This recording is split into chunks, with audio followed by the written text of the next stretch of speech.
Welcome to chess, ladies and gentlemen. So I'm back again. We are waiting on the second round of the U.S. Championships to get done. So since I missed a gigantic chunk of time, I'm going back into the Meltwater, the Champions Chess Tour finals. And I grabbed a game between Teimour Radjabov and Wesley. So as always, to my people in the Philippines, I will say mabuhay to you. Magandang umaga, magandang apon. Amasaw tayo. Masayo komakita kang muli.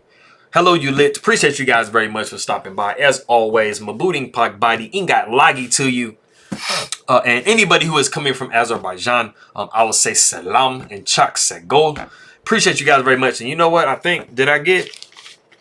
did say that I was going to get something else from Azerbaijani. I think if I got it. Najasan. Yes. I was doing, what's his name? Am I spacing on his name right now? Mamidirov. Shakriar Mamidirov. Yes, I was doing videos with him and I was saying that I was going to get some more Azerbaijani. So Najasan, to all of my people out there who do speak Azerbaijani, appreciate you guys very much for stopping by. If you guys are ready to go. Also, I'm going to be doing the good mornings at the end of the video. So I'm going to see where my head is at because it's been a really, really long time. But if you guys are ready to go, let's take a look and see what we have for this game. Let me get the volume up. Something I forgot. Bam. Okay, knight to f3. We see d5, d4, knight comes to f6, and then we do have c4. And we have a lot of different options in this position. I mean, black can always take care. But we do see e6. And then this leaves white with a lot of different options. You guys that watch my channel are very familiar with this structure. This is a typical Queen's Gambit decline structure. And it can go in many different directions. I mean, you have some g3s. So if you want to go into the Catalan, you have just a simple e3, just kind of blocking your bishop in. You also have, some bishop to g5s. Just getting your bishop outside of the chain before you hit e3. But what we do see in the game is knight to c3. So bishop comes to e7. We got bishop to g5. We got h6. A bishop backs up to h4. Castles by black. We got e3, b6.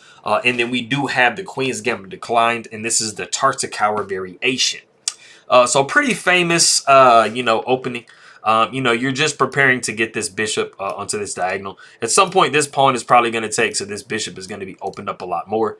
You have your bishop out of your pawn chain for white. And then a bishop is going to come to, usually one of these two squares. Stuff like that. Bishop, pawn takes c4 is not a problem. We do see pawn taking d5 here, knight taking d5. Bishop taking e7. I mean, it was double attacked on this square, so you kind of have to do something about it. Bishop takes e7, queen takes e7. You do see rook over to c1. Just supporting if we have the knight taken here, pawn taken back, and then we're pushing the pawn, and we got the rook behind it. Also, this is a half-open file, so it makes a lot of sense to put that rook on that file. Bishop does come to b7. We have bishop to e2. Rook comes over to c8. Knight takes d5. Bishop takes d5. And then we do have castles by white. And c5 is what black chooses to play. Now, some of you guys might be looking at the position and wondering, I mean, is this just a pawn maybe? In this particular position, do not pull a Bobby Fischer and grab this pawn because b3 is going to be trapping this bishop and you will never get it back. So that is why we see Wesley So go c5, and then we have pawn takes c5, pawn takes c5, and then queen comes out to a4. Like I said, you're not worried about this bishop capturing here, but you're just developing the queen onto a very active square. A knight comes to d7. We see queen up to a5, and then we do have c4, which is the novelty of the game. What we have seen before is rook over to d8, just adding some extra protection over here to this knight. We do see c4, like I said. Rook comes up to c2, and then we immediately have bishop to e4. And so Teimour Radjabov says, never mind, I'm going to put my rook back on c1. So we do see bishop back to d5. And I mean, we have the first opportunity in the game to pretty much just repeat position. If, the players want to just go into a draw, they can just pretty much go back and forth like this. Repeat 2 more times. But we do see knight coming down to d2. Radjabov says, I don't want to draw, man. I want to try to play for a win. Which is, I mean, it's always admirable that you play for a win. I mean, I'm the type that I want to go for a win. I don't like draws, so I feel you, Teimour. So knight comes to b6. We have e4. Bishop comes back to b7. Rook f comes to e1. We see rook down to c5, knocking that queen away. And so so Radjabov decides to go ahead and try to pin this rook down to the queen. So Wesley just sidesteps that with queen to c7. We see bishop down to f1. Rook comes over to c8. We see rook up to c2. We got a5. Rook e comes to c1. You know, we do want to try to put as much pressure on this pawn as possible. It is an isolated pawn, so it is definitely a very big target in black's position. So, you know, as you can see, we have the bishop, we got the knight, we got both rooks, and if this queen can ever, like, you know, kind of get over into some type of attacking position, you know, we might be able to see something legit going on.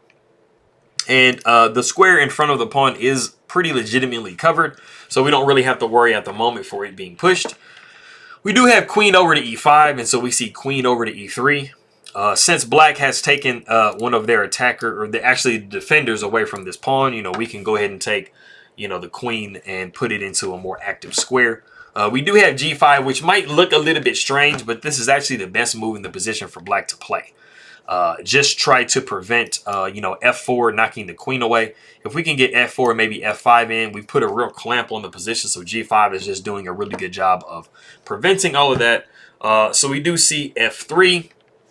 And, you know, because black does have a light square bishop, we're not worried about any dark square weaknesses, you know, on this diagonal. But, I mean, you have to definitely make sure you're very careful when you are moving an f-pawn, because if your king and queen are lined up together, and the opponent does have that type of, you know, usually the dark square bishop, you can definitely be in some trouble. So we do have c3, and this is slightly inconvenient because this is trying to get rid of the one weakness that black has in their position. As I'm always telling you guys, when you do have your position, you feel like you're in a good enough position, you know, go ahead and try to see like what weaknesses you have in your position and try to get rid of them to try to like improve your position somewhat. So c3 is definitely doing that. We do see rook takes c3, and we have actually reached a position in the game that if you do want to pause the video and see what nice, it's really an only move too. It's like the only move that black can really play to have any chance of holding on. Go ahead and pause the video and try to find this move.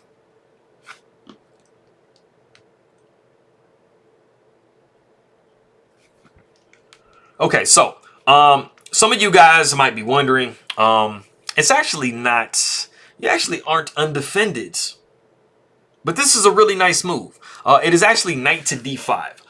And you actually have a little bit of problems in this position because you actually have this knight attacking both your queen and your rook. And you're just having like so much pressure on this rook. And the problem is you can't just go ahead and take because the queen would be taking. And then the problem is it is deflecting your rook away from, you know, this open file. And so you're going to be pretty much forced to do this. And then you have now just dropped an exchange. You're not down a piece, but you have dropped an exchange. And a majority of the time, depending on the situation, if you have dropped an exchange, you are looking at very seriously possibly losing the game. So we definitely don't want to go into that. So knight to d5 is causing this problem to white. And so you really kind of need to take on c5 with the rook. After the knight takes, you see the rook taking on e5 and then the rook taking on c1. And I mean, everything is somewhat even. I mean, white is definitely in a much better position in this position, but you know, you're definitely still fighting and stuff like that as black. So the king comes up to f2. We see knight down to d1 with check. The king comes back to g1. And then we do see rook to c2. And this is actually allowing white to kind of start to free their pieces up a little bit. So we do see knight to c4. We do have a4 because we were double attacking this pawn. And then we have rook over to b5. The bishop gets onto c6, but we do see rook to b6. So you can see that black is starting to get their bishop harassed. The bishop comes back to d7. And then actually we do have rook up to d6. And the major unfortunate thing about the position is not only is this bishop basically trapped, but you have just now forked this bishop and this knight. because your pieces aren't as coordinated as you'd like for them to be. So even if you're not paying attention to this knight, the bishop doesn't have anywhere to go. You know, you can possibly move it back here like this, but that's just going to be dropping the knight. And I mean, of course, you can't do something like this because, I mean, you have your choice of either going here or just checking here and doing the same type of situation up here. So the bishop does not really have a lot of real estate to go to. And so, like I said, that is the major problem that you have. So unfortunately, Wesley So put his bishop and knight on the same line, and you do have a rook. So, yeah, that is that game. So that's somewhat unfortunate. I mean, white, you know, Radjabov was really playing like, you know, very soundly the entire game. So he didn't really, you know, cause himself any real problems. And he just slowly kind of increased his, you know, lead throughout the game and stuff like that to get to the point that he got to. And it was just really just kind of slipping out of Wesley So's hands. So I will say Malakas C, Teimour Radjabov in this one, and Wesley So in a lot of the other ones. But I appreciate you guys very much. Let me go ahead and do these good mornings for you guys real quick. Let me see how I can do, because I haven't done this in like 9 days. Maayong buntag, mayad na agahan, 9 beg na bigat. Masantos Yakawasan, mahe na aga, buenos dias, maayong aga, mapia na uma, kapi and kapuno dios, mayapa abak, mayad na aga, mapia agay, mapia kapa pizza, my big abukla, marjana buntag, marya my not, malpaid na aga, Kasanyangan CLOB. Let me see. Yeah, Malpena Aga, Kasanyangan CLOB. Yeah, Kapian, Kapunu Dios, Mayapa Abak. Okay, I think I got it correctly. I will definitely make sure I look and make sure I'm good to go. But I appreciate you guys very much. Makito Tayo Mamaya, Pa Alam, and Chaksa Go, and I will see you guys next time.